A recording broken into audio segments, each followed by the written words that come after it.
In Beret, an old lady has died and a funeral party has been announced, which will last all night.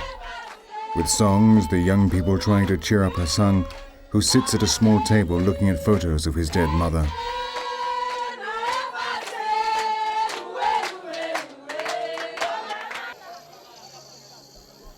The whole village attends the party. It is a social duty to attend the dead from the moment that death occurs.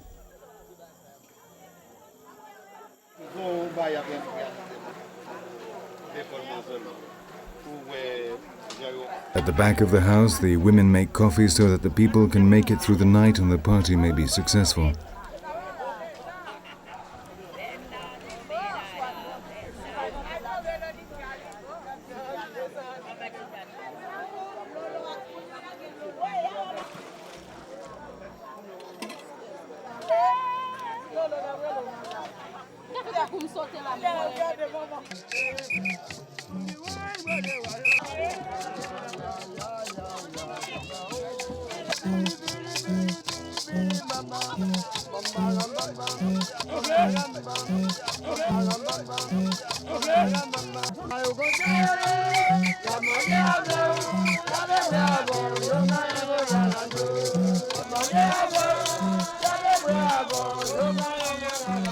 They have a totally different view of death from the Christians.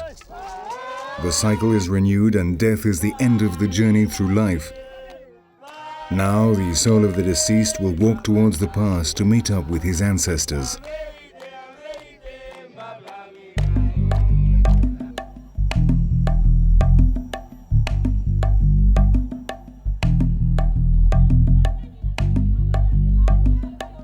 The next day, the people attend the burial dressed up in their finest clothes.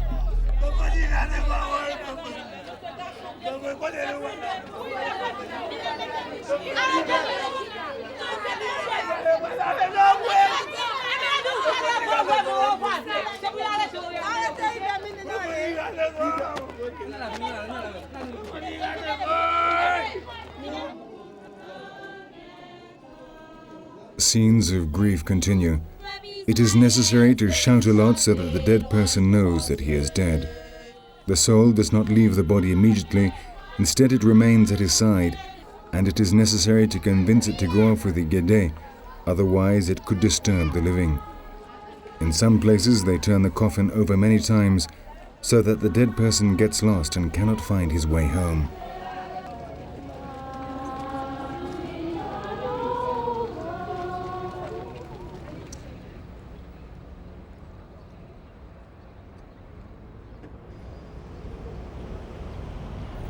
In the center of Port-au-Prince, the capital of Haiti, we find the presidential palace where the bloodthirsty dictators François Duvalier, Papa Doc and his son Baby Doc lived.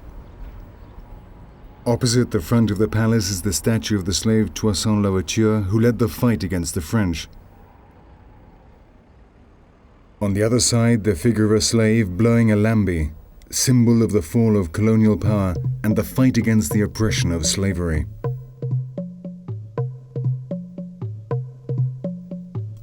Haiti is the gallery of art naïf.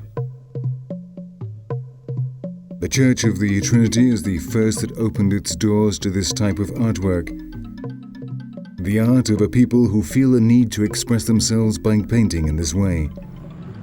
Haiti is the country of color. The people paint their houses, their streets, and their collectively owned cars, the famous tap-taps.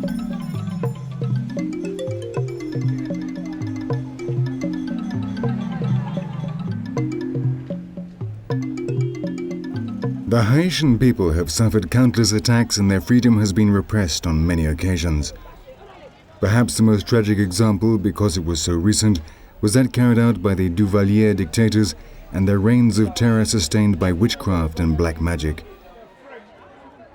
They were surrounded by their troops, the Tom-Tom Makouts, most of whom were Boko, wizards that work on the dark side of Voodoo, the Demé, which means with both hands. This practice is the opposite of Guinea, in which the Houngan only uses his right hand.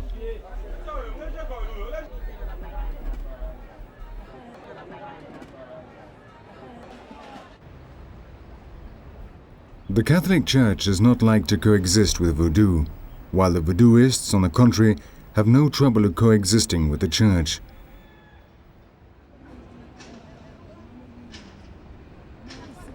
On one side of the cathedral, people can be found praying and asking for help before a figure of Christ that occupies an important place in their beliefs.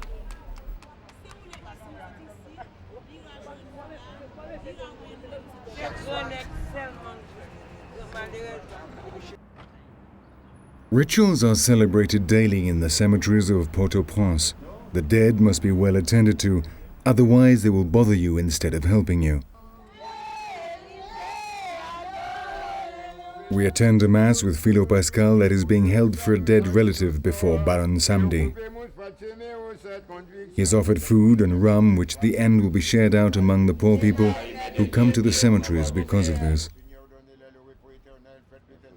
A year and day after the death, the family members must release the soul of the deceased, which has been living up until now in the water. They must carry out a very expensive ceremony in which an ox is sacrificed.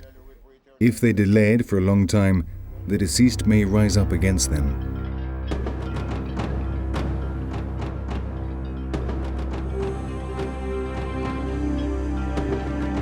In the traditional Voodoo law, the maximum penalty is zombification and not death.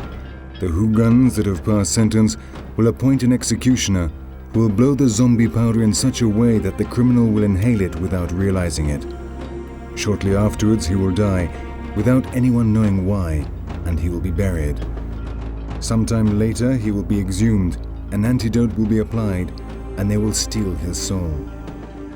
He will obey the HOUNGANS and will work for the rest of his life for them.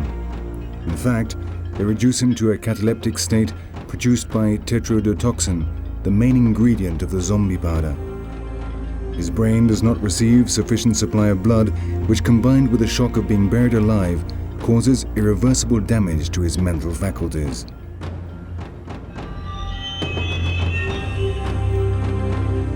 But those who work the deme may also use these sinister techniques for revenge. For this reason, there are some people who poison their dead before burying them because they could have been victims of a boko and be turned into zombies.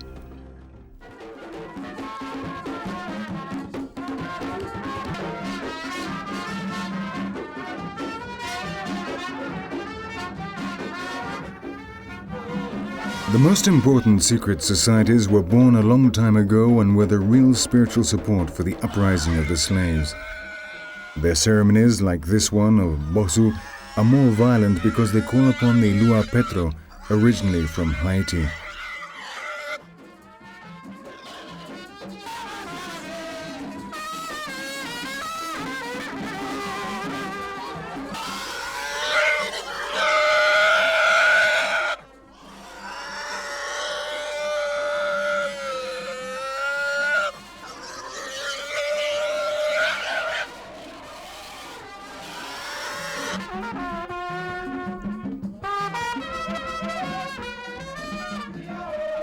The Voodooists inhale some powder made up by the HOUNGANS which stimulate the senses and keep them awake all night long.